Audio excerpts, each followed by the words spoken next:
प्रभु का नाम का स्तुति हो, प्रभु का नाम का महिमा हो। आज का ध्यान का विषय, आज का टॉपिक है कि परमेश्वर कौन सा पाप को माफ नहीं करता है। ऐसा कौन सा पाप है जो परमेश्वर माफ नहीं करता है।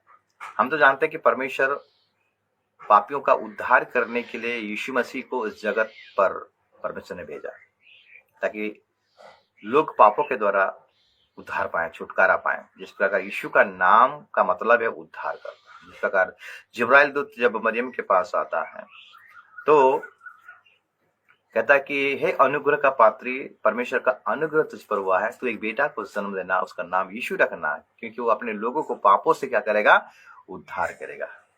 क्या मेरी आवाज आप तक पहुंच रहा है? अगर आ रहा है तो ऐसा करके दे दीजिए। साउंड ठीक है, क्लियर है?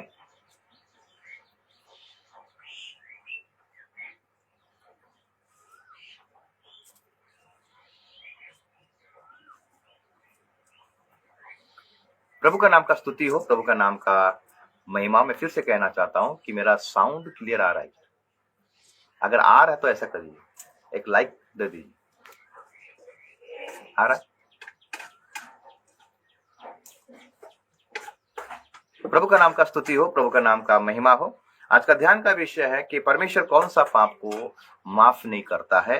अगर हम देखेंगे यशायाह नबी का पुस्तक, उसका एक अध्याय को निकालेंगे। यशायाह नबी का पुस्तक, उसका एक अध्याय और उसका 18 पद कहता है कि यहोवा कहता है, आओ हम आपस में वाद विवाद करें। तुम्हारे पाप चाहे लाल रंग के हो तो भी वे हिम के समान उजल हो जाएंगे, और चाहे अरगवानी रंग के हो तो भी वे उनके समान श्वेत हो जाएंगे। हम कितना भी पाप करें, अगर हम सही दिल, सच्चे दिल से, पूरे मन से अगर हम अपने पापों को मान लेते हैं, उसके पास आते हैं, तो हमारा पापों को क्या करेगा, माफ कर देगा, साफ कर देगा। लाल रंग का रहेगा तो उसको क्या करेगा, सफेद कर देगा। ये परमेश्वर का योजना है मेरे प्रिय। यीशु मसीह को भेजा लोगों को पापों से छुटकारा देने के लिए, उद्धार करने के लिए। हम देखते हैं कि पापिनी स्त्री को लोग उठा कर लाए और यीशु मसीह के बीच में खड़ा कर दिए, और जो फारसी शादी के लोग थे यीशु मसीह को बोले कि हे गुरु, कि ये व्यभिचार करते हुए स्त्री पकड़वाई गई और व्यवस्था में लिखा है कि इसको पत्थर मार के मार। तब यीशु मसीह ने कहा, थोड़ा समय रुका, यीशु मसीह नीचे झुका, मिट्टी में कुछ लिखने लगा, भूमि में। उसके बाद हम देखते हैं यीशु मसीह ने कहा कि तुम में से अगर कोई पाप नहीं किया हो, सबसे पहले वही इस स्त्री को पत्थर मारे। तो सब धीरे धीरे करके सब निकल गए, यानी सबने पाप किया और परमेश्वर की महिमा से रहित थे। पाप की मजदूरी तो मृत्यु है, अब पाप का मजदूरी दंड है। तो आज ऐसा पापों के बारे में जिक्र करूंगा जो परमेश्वर उस पाप को क्षमा नहीं करता।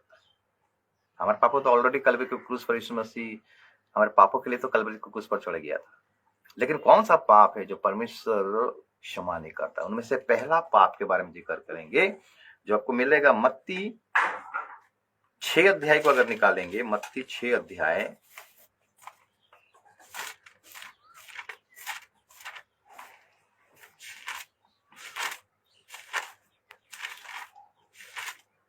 मत्ती 6 अध्याय और उसका 14 और 15 पद को हम पढ़ाई करेंगे। यहां लिखता है वचन, मैं पढ़कर सुना देता हूं। इसलिए यदि तुम मनुष्य के अपराध क्षमा करोगे तो तुम्हारा स्वर्गीय पिता भी तुम्हें क्षमा करेगा, और यदि तुम मनुष्य के अपराध क्षमा ना करोगे तो तुम्हारे पिता भी तुम्हारे अपराध क्षमा ना करेगा।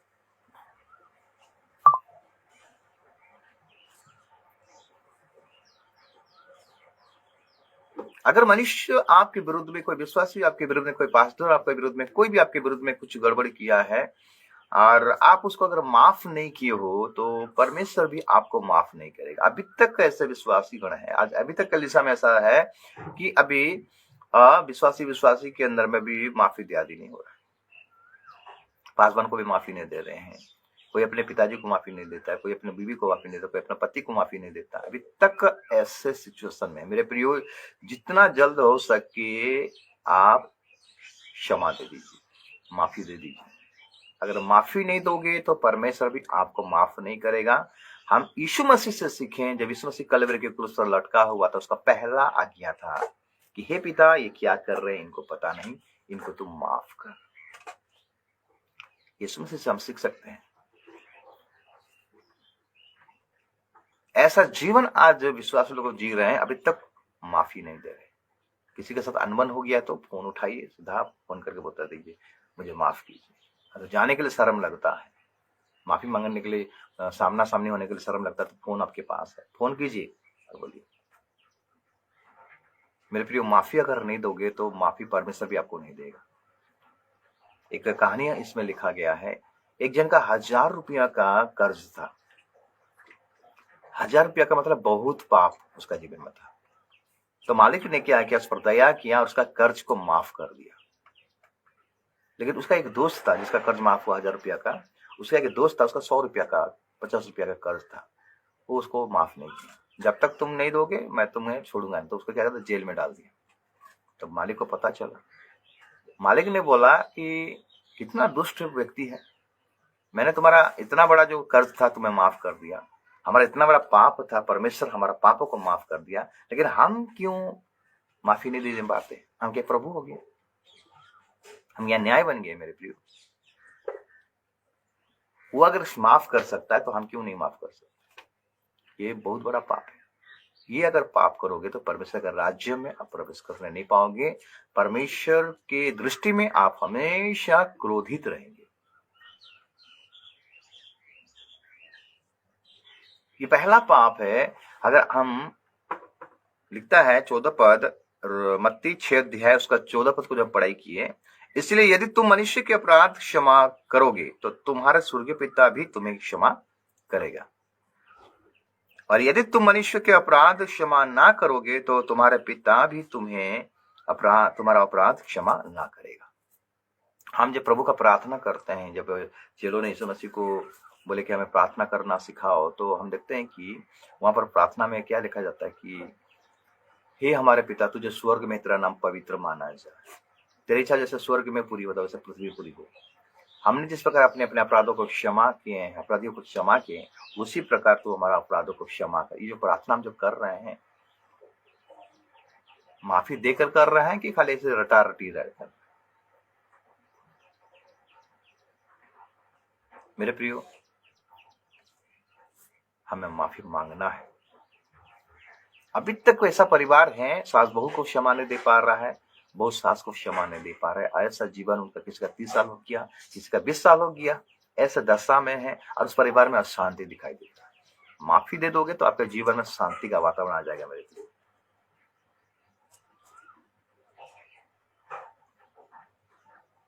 माफी देने के लिए कोई लाख रुपया लगता नहीं। मेरे प्रियो,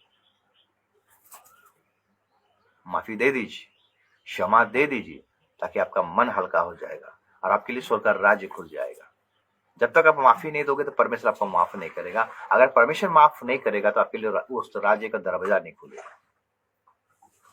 ध्यान दीजिएगा, ये पहला पाप है, ये बहुत भयानक पाप है। अगर हम माफी नहीं देंगे तो प्रभु भी हमें माफी नहीं करेगा, परमेश्वर भी हमें माफी नहीं करेगा। दूसरा पॉइंट, मत्ती 7 अध्याय को निकालेंगे और उसका 1 पद से हम पढ़ाई करेंगे। दूसरा पाप, पहला पाप था अगर क्षमा नहीं देंगे तो हमें भी क्षमा नहीं मिलेगा, परमेश्वर हमें क्षमा नहीं करेगा। दूसरा पाप कौन सा पाप है? अगर देखेंगे, दोष मत लगाओ कि तुम पर भी दोष लगाया जाए, ना लगाया जाए। दोष मत लगाओ कि तुम पर भी दोष ना लगाया जाए, क्योंकि जिस प्रकार तुम दोष लगाते हो उसी प्रकार तुम पर भी दोष लगाया जाएगा, और जिस नाप से तुम नापते हो उसी नाप से तुम्हारे लिए भी नापा जाएगा। ये भयानक पाप है। दोष मत लगाओ, न्यायी मत बनो। एक दूसरे को हम दोष नहीं लगाना है मेरे लिए, हम न्यायी ना बने। अगर हम दोष लगाते हैं तो परमेश्वर देख रहा है। उसके नीचे अगर 3 पद को पढ़े करेंगे, तो क्यों अपने भाई की आंख के तिनके को देखता है और अपनी आंख का लठा तुझे नहीं सूझता। तो दूसरों का पाप को देखता है, तो दूसरों का मैंने दूसरों पर दोष लगाता है, लेकिन तेरे अंदर में जो दोष है वो कौन देख रहा है? मेरे प्रिय, हम अगर ऐसे करते हैं ना, एक उंगली दूसरों को दोष लगाते हैं, एक उंगली ऊपर जाता है। हमें मनुष्य पर दोष लगाना नहीं है, एक दूसरे को दोष लगाना नहीं है। आदम हवा देखते हैं, आदम हवा जब पाप किए मेरे प्रिय, तो परमेश्वर ने आके आदम से पूछा, आदम तू कहाँ है? तो आदम परमेश्वर ने पूछा, क्या तू फल को खा दिया? मैंने नहीं खाया हूं, वो हवा ने मुझे दे दिया। तूने जो स्त्री तो दिया था मुझे, वो स्त्री ने मुझे दिया। मतलब एक दूसरे को दोष लगा। अगर हम दोष लगाएंगे मेरे प्रियो, हम परमेश्वर के राज्य में प्रवेश कर नहीं पाएंगे, हम न्यायी बन जा रहे हैं। आजकल ईर्ष्या में यही चल रहा है, दोष लगा लगे, वो ऐसा करता है, वो ऐसा करता है, उसकी चुगली, उसका चुगली। दोष मत लगाओ, तुम पर भी दोष लगाया जाएगा। पहले अपने चीज को ठीक करो, अपने अंदर में जो गड़बड़ियां हैं उसको ठीक करो, उसके बाद आप क्या लिखता है, तू क्यों अपने भाई की आंख के तिनके को देखता है और अपनी आंख का लट्ठा तुझे नहीं दिख सूझता? जब तेरे ही आंख में लट्ठा है तो तू अपने भाई से कैसे कह सकता है, ला मैं तेरी आंख से तिनका निकाल दूं? मेरे प्रियो, हम दोष ना लगाएं, हम न्याय ना बने, ये बड़ा पाप है। इसके चलते हमारे लिए स्वर्ग का द्वार बंद हो सकता है। अभी भी प्रभु आपको मौका देता है। अगर आप दोष लगाने का आपका जीवन में ऐसा सोच विचार है तो उसको अपने जीवन से निकाल के बाहर फेंकिए। पहला पाप था, हम अगर क्षमा नहीं देंगे तो परमेश्वर हमें क्षमा नहीं करेगा। दूसरा पाप है, अगर हम दोष लगाएंगे तो परमेश्वर हमें क्षमा नहीं देगा, हम पर भी दोष लगाया जाएगा। तीसरा, अगर तीसरा देखेंगे, पहला यूहन्ना 1:9 को अगर पढ़ाई करेंगे, पहला यूहन्ना 1:9, यदि हम अपने पापों को मान ले तो वो हमारे पापों को क्षमा करने और हमें सब अधर्म से शुद्ध करने में विश्वास योग्य और धर्मी है। अगर हम अपने पापों को मान लेंगे तो हमें क्षमा करेगा, अगर हम नहीं मानेंगे हमारे पापों को तो अब क्षमा नहीं करेगा। क्या लिखता है? पहला यूहन्ना 1:9, यदि हम अपने पापों को मान ले तो वो हमारे पापों को क्षमा करने और हमें सब अधर्म से शुद्ध करने में विश्वास योग्य और धर्मी है। आदम ने अपने पापों को नहीं मान रहा है, जो गलतियां किया था आदम हवा ने, वो अपने पापों को वो दोष लगा रहा है, वो गलती को स्वीकार नहीं कर रहा है। मेरे प्रियो, अगर आप पाप किए हो, अगर आप पाप को नहीं मानते हो, ये भयानक चीज है। प्रभु आपको माफ नहीं करेगा, क्षमा नहीं करेगा। अगर मान लेंगे, यदि हम अपने पापों को मान ले तो वो हमारे पापों को क्षमा करने और हमें सब अधर्म से शुद्ध करने में विश्वास योग्य और धर्मी है। हम देखें, जब जक्कई के घर में यीशु मसीह आया, एरिया में जब प्रवेश किया तो जक्कई यीशु मसीह को देखना चाहा।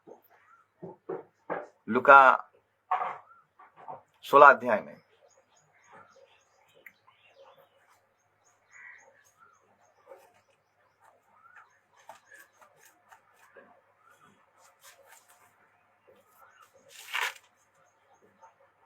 लूका 19 अध्याय में जब यीशु मसीह एरिया में प्रवेश किया तो जक्कई यीशु मसीह को देखने के लिए दौड़ पड़ा। भीड़ के चलते वो क्या किया, रास्ता बदल दिया और एक गुलर का पेड़ में चढ़ गया और यीशु मसीह को देख रहा था। यीशु मसीह उसी के पास आया, उसी पेड़ के पास आया। जक्कई नीचे उतारा, बोला, आज मैं तेरे घर में रहना चाहता हूं। तो यीशु मसीह उसके घर में जब लेकर जा रहा है मेरे प्रियो, तो ये जिंदगी में जो पाप किया था, जो गुनाह किया था, जक्कई ने स्वीकार किया। क्या स्वीकार किया? देखिए,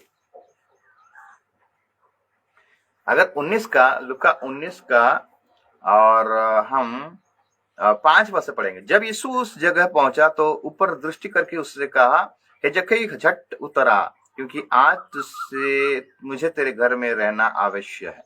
बहुत तुरंत उतरकर आनंद से उसे अपने घर ले गया। ये देखकर सब लोग कुड़कुड़ाने कहने लगे, वो तो एक पापी मनुष्य के यहाँ जा उतरा है।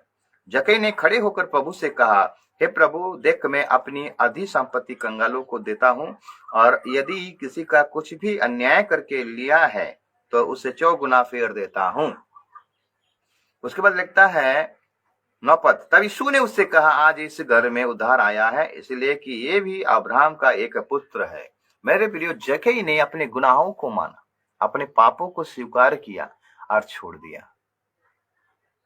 मैं जिससे भी जो कुछ लिया था जबरन, मैं इसको क्या करता हूं, दे देता हूं, 4 गुना लौटाया। या प्रूफ देते हो कि मैं अपने पापों के लिए मैंने गलती किया था, मैंने पाप ही किया था, मैं माफी मांगता हूं, और उसको क्या दोबारा और नहीं दोहराना है। आपको प्रूफ करना पड़ेगा परमेश्वर के सामने, तब परमेश्वर आपको माफी देगा, क्षमा करेगा। और विश्वास योग्य और धर्मी है हमारा परमेश्वर, वो माफ करने वाला परमेश्वर। आज तक भी ऐसे लोग हैं, पाप करते हैं लेकिन अपने पापों को कभी स्वीकार नहीं करते। हाँ, मैंने कहा कौन सा पाप है, ऐसा बोलते हैं। आज कलीसिया में भरा पड़ा है ऐसे लोग, पाप करते हैं लेकिन चुपचाप रहते हैं, स्वीकार नहीं करते। मेरे प्रियो, ये भयानक पाप, ध्यान दीजिएगा, आप उस राज्य में प्रवेश करने नहीं पाओगे।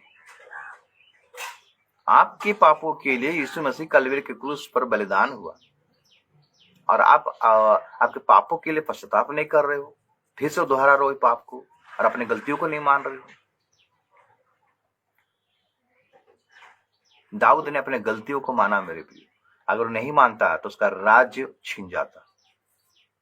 साउल ने अपने गलतियों को बाद में माना, लेकिन बाद में क्या हुआ, सब कुछ खत्म हो गया। समय रहते ही हमें मन फिराना है मेरे प्रियो, समय रहते ही हमारे पापों को स्वीकार करना है। साउल 3 बार गलती किया, वो गलती का पर गलती करता रहा, वो अपने पापों को कभी भी नहीं मान रहा था। जब माना तो सब कुछ खत्म हो गया था, उसका राज्य छीन गया था मेरे प्रियो। परमेश्वर देखता है, समय देता है ताकि मन फिराइए, अपने गलतियों को मानिए। लेकिन आज ऐसे लोग हैं, अपने गलतियों को कभी नहीं मानते और दूसरों को गलतियों को खाली देखते रहते। ये तीसरा नंबर पाप है मेरे प्रियो। अगर हम अपने गलतियों को नहीं मानेंगे तो परमेश्वर हमें क्षमा नहीं करेगा। हम देखें पहला यूहन्ना में, परमेश्वर धर्मी है और न्यायी है, धर्म से न्याय करने वाला परमेश्वर, वो हमारे पापों को क्षमा करने वाला परमेश्वर, विश्वास योग्य और धर्मी हो। तो इसलिए हमें अपना गलतियों को मानना है। अगर आप वचन सुन रहे हैं मेरे प्रियो, तो अपना हृदय को कठोर मत कीजिए। इस्राएली लोग बार बार गलती कर रहे थे, और जो गलती कर रहे थे उसमें वो लोग पूरा ढीठ थे, पूर्ण मन से प्रभु से क्षमा नहीं मांग रहे थे। जब समस्या आ जाता था तब वो प्रभु के पास आते, प्रभु हमें माफ कर, प्रभु हमें माफ, फिर से वो गलतियां फिर से दोहराते, नहीं मानते थे। इसीलिए वो लोग कानान देश में प्रवेश करने नहीं पाए। चौथा नंबर पाप को देखेंगे जो परमेश्वर माफ नहीं करता है। अगर हम इब्रानी का पुस्तक उसका 10 अध्याय, इब्रानी का पुस्तक उसका 10 अध्याय को निकालेंगे,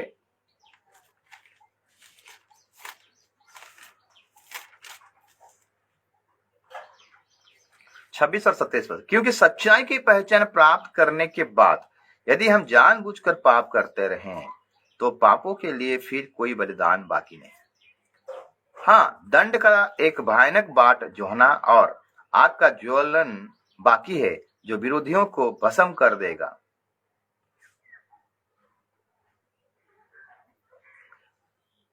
क्योंकि सच्चाई की पहचान प्राप्त करने के बाद, आप सच्चाई को जानने के बाद कि पाप क्या होता है, पाप करने से क्या होता है, आप सच्चाई को जान लिए हैं और छोड़ भी दिए हैं, उस पाप को आप छोड़ भी दिए हैं, और फिर भी अगर जानबूझकर अगर उस पाप को करते हो मेरे प्रियो, तो परमेश्वर आपको क्षमा नहीं करेगा। इस्राएल कौन सच्चाई को जानते थे लेकिन फिर भी बार बार गलती कर रहे थे।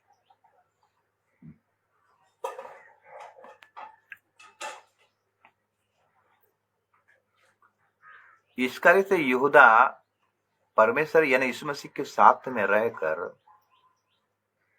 भूतों को छुड़ाता था, चंगाई करता था, सच्चाई को जानता था, फिर भी उसने पाप किया, फिर भी वो यीशु मसीह के विरुद्ध में गया जानबूझकर। भयानक दंड है मेरे। आज प्रभु के लोग जानते हैं कि शराब पीना गलत है, फिर भी जाके परख पीते हैं जानबूझकर। गलत काम करते हैं, बेविचार करते हैं, जानते हैं कि ये गलत काम है, बेविचार ये खराब काम है, ये पाप है, फिर भी वो क्या करते हैं, फिर जब दोबारा करते हैं। जो जानबूझकर पाप करता है उसके लिए भयानक दंड रखा गया है।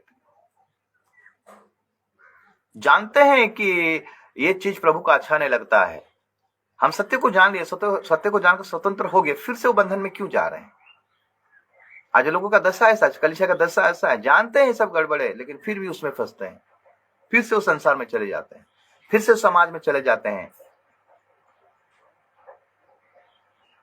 प्रभु मार्ग है, प्रभु सत्य है, प्रभु जीवन है, जानते हैं, फिर भी वही अंधकार में फिर चले जाते हैं। ये जानबूझकर करते हैं, ये इनके लिए बड़ा दंड है मेरे लिए। ध्यान रखिएगा, परमेश्वर न्याय करने वाला परमेश्वर है। अगर हम सत्य को जानते हैं, हमें स्वतंत्र होकर रहना है, हमें बुराई से अलग रहना है मेरे प्रिय, व्यभिचार से अलग रहना, पाप से अलग रहना, हर प्रकार बुरी बातों से हमें अलग रहना है। हमें पवित्र जीवन बिताना है, हमें नम्रता का जीवन बिताना है, विश्वास योग्यता का जीवन बिताना है।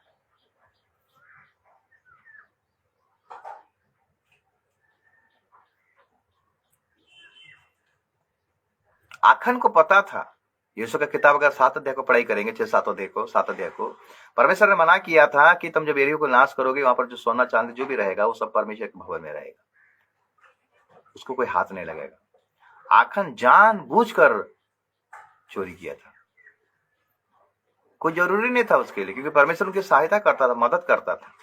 जानबूझकर उसने पाप किया, तो परमेश्वर ने उसका पूरा परिवार को पत्थरवा करके उसको मार दिया। व्यवस्था में वही नियम था, हम जानबूझकर गलती ना करें।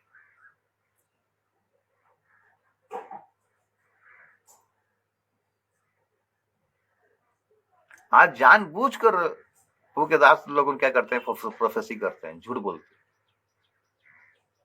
खुद को पता है कि ये प्रोफेसी झूठ है, फिर भी झूठा प्रोफेसी करते हैं, भविष्यवाणी करते हैं। वो प्रभु की तरफ से नहीं है, उसको पता है, फिर भी वो लोग झूठा भविष्यवाणी करते हैं। ये जानबूझकर तो करते हैं ना मेरे प्रियो, जानबूझकर अगर कर रहे हो तो आपके लिए भयानक दंड रखा गया। सुधर जाइए, परमेश्वर कहता है कि मन फिराइए अपने मेरे पापों से, तो हमें उद्धार मिलेगा। ये चौथा नंबर है। अब 5वां नंबर हम देखेंगे 1 कोरिन्थियों 3:16 और 17।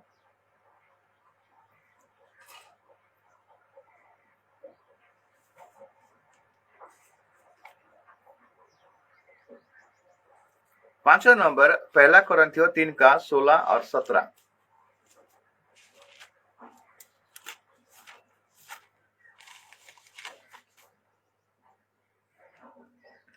क्योंकि तुम नहीं जानते कि तुम परमेश्वर का मंदिर हो और परमेश्वर का आत्मा तुम में वास करता है।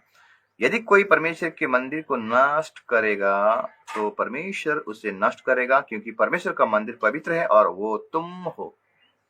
अगर हम परमेश्वर का मंदिर को नाश करेंगे, मतलब हम परमेश्वर का मंदिर हैं, और इस मंदिर में हम अगर व्यभिचार कराएंगे, शराब पिएंगे, गुटखा खाएंगे, नाना प्रकार गलत काम करेंगे, तो परमेश्वर क्या करेगा, इस मंदिर को नाश कर देगा, क्योंकि यहाँ पर आत्मा वास करता है, परमेश्वर का आत्मा। मेरे मनुष्य के विरुद्ध में कोई अगर गड़बड़ी करते हो तो माफी है, लेकिन पवित्र आत्मा के विरुद्ध में अगर आप झूठ बोलोगे, गड़बड़ी करोगे, तो आपके लिए माफी नहीं। हनाने सफीरा वो लोग विश्वासी थे, वो लोग मन में ठाने जमीन बेचेंगे और क्या करेंगे, हमें भी कल प्रेतों के नीचे पैसा दे देंगे, जो धन होगा दे देंगे। वो लोग बेचे, लेकिन रात में उनका मन परिवर्तन हो गया। जब हनानिया गया था चर्च और वही चीज को लेकर जब दिया, पतरस ने कहा कि हे हनानिया, तुम्हारा मन में ये विचार कौन डाला कि तू पवित्र आत्मा के विरुद्ध में झूठ बोले। मेरे प्रिय, हमारा हृदय, हमारा ये शरीर ये परमेश्वर का मंदिर है, और इस मंदिर में परमेश्वर का आत्मा वास करता है। जिस दिन हम बपतिस्मा लेते हैं, जिसे हम उद्धारकर्ता के रूप में ग्रहण करते हैं, उसी दिन परमेश्वर का आत्मा हमारा हृदय में आता है, हमारा मन में आता है। हम इसके विरुद्ध में कभी पाप ना करें, नहीं तो प्रभु क्या करेगा, नाश कर देगा। हम परमेश्वर के मंदिर हैं। कलीसिया कौन है? हम ही और आप हैं कलीसिया, और कलीसिया में प्रभु का उपस्थिति रहता है। ध्यान दीजिए, गड़बड़ी मत कीजिए, पाप मत कीजिए मेरे प्रियो। हमने देखे 5 पापों के बारे में। पहला पाप क्या था? क्षमा। अगर हम दूसरों को क्षमा देंगे तो प्रभु हमको क्षमा देगा। अगर हम दूसरों को क्षमा नहीं देंगे तो प्रभु हमको क्षमा नहीं देगा। ये पहला। दूसरा, दोष मत लगाना। अगर तुम दोष लगाओगे तुम पर भी दोष लगाया जाएगा। हम किसी को दोष लगाना है, हमको न्याय बनना नहीं है। तीसरा, हम अपने पापों को अगर मान लेंगे तो वो क्षमा करने का योग्य, विश्वास योग्य, धर्मी है। हम जो गड़बड़ी करते हैं हमको मान लेना चाहिए, अपने पापों को स्वीकार करना है। चौथा, सत्य का ज्ञान होते हुए भी अगर आप जानबूझकर पाप करते हो तो भयानक दंड है। जानबूझकर पाप मत कीजिए। आपको सत्य पता चल गया, उसी सत्य में चलिए, उसी जीवन में चलिए, उसी आत्मा में चलिए, उसी मार्ग में चलिए। और पांचवा, परमेश्वर का मंदिर को अगर तुम नाश करोगे तो परमेश्वर का मंदिर को परमेश्वर क्या करेगा? नाश कर देगा। हमें इस मंदिर को पवित्र रखना है, निर्दोष रखना है। वचन में लिखता है कि जब तक यीशु मसीह का आगमन नहीं होता तुम्हारा शरीर, तुम्हारा प्राण और तुम्हारा आत्मा निर्दोष और सुरक्षित रहे उसके आगमन तक। ये 5 पाप परमेश्वर माफ नहीं करता है, तो हमें बचना है, हमें सुरक्षा रहना है। वचन को अधिकता से पढ़िए, वचन में जो लिखा गया उसको फॉलो कीजिए। अगर वचन के अनुसार हम चलेंगे तो अपने आप को शुद्ध कर नहीं पाएंगे। वचन का स्नान हम डेली करेंगे मेरे प्रियो, तो हमारे जीवन से हर गंदगी दूर हो जाएगा और हम यीशु मसीह का गुप्त आगमन के लिए अपने आप को तैयार कर नहीं पाएंगे। आप जितने भी देख रहे हो, आज परमेश्वर का वचन आपसे कहना चाहता है कि अपने अपने पापों से मन फिराइए। ये 5 प्रकार का पाप अगर आपके जीवन में दिखाई दे रहा है तो उसको अपने जीवन से निकालिए, बाहर फेंकिए, प्रभु के पास आइए, प्रभु से माफी मांगिए, क्षमा मांगिए। प्रभु का लहू, यीशु मसीह का लहू आपको क्या करेगा? आपका हर पाप को शुद्ध करेगा, साफ करेगा। प्रभु वचन के द्वारा आप सबको आशीष करे, अनुग्रह करे, दया करे, कृपा करे। जितना हो सके वचन को शेयर कीजिए, अन्य लोगों तक पहुंचाइए ताकि लोग इस वचन को जानने पाए और अपने अपने पापों से मन फिराने पाए और अपने आप को यीशु मसीह का द्वितीय आगमन के लिए रेडी प्रिपेयर करने पाए। सबको जय मसीह की। Praise the Lord.